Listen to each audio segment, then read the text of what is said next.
We go to Tamara in Sugarland, Texas. Welcome to the Line of Fire. Hi, Dr. Brown. How are you? Doing very well, thank you.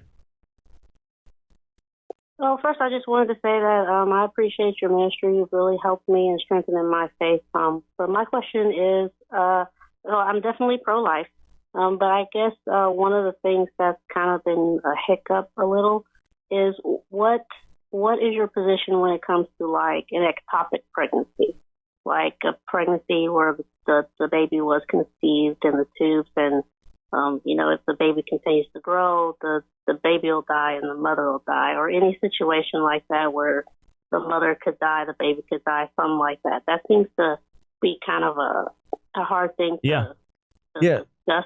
So I'm first, not sure if it fits. So let's start here. If I was talking to someone about that, and they would say, "Well, would you allow abortion in that case?" What I would do is say, okay, so would you agree with me that in all other cases, abortion is wrong? Well, let's say they say, I can't, you guys, you're so harsh and you say no abortion even for rape or incest. So I'd say, okay, that's like 1% or less of all abortions. So do you agree that on the other 99%?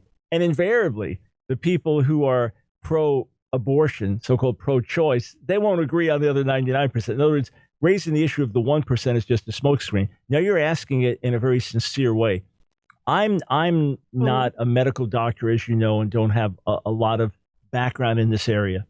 But I would say it's always going to be the same principle where, let's say that you two people are drowning, right?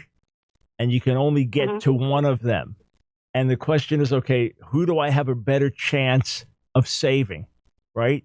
Or if you had a situation where one person is dying of cancer and they've got 3 days to live and they fall in the water, and next to them is a healthy 6-year-old that falls in the water, and you've got an equal chance of saving both, you're probably going to go to the one that's got the possibility of a life versus the other that's about to die. And that's what they would want anyway.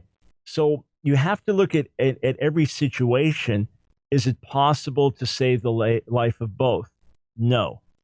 Is it possible to save the life of the mother? For sure, and the baby can't make it anyway? Then you look at all the situations. So the goal is always to save life, right?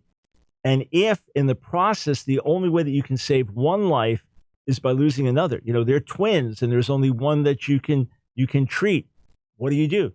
You have cases with mothers in drought ravaged areas, and they don't have adequate mother's milk, and they have twins, and one's dying and the others make it. They feed the one that's going to make it.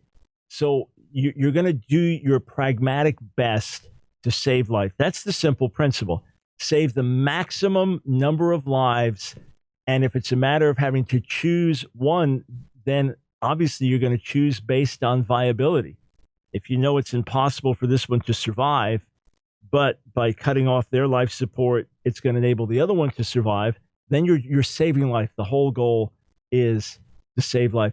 Maybe a doctor may want to call in and give us specifics in how it would work in the case that was mentioned. Hey, Tamara, thanks for the call. Right back with your calls on the other side.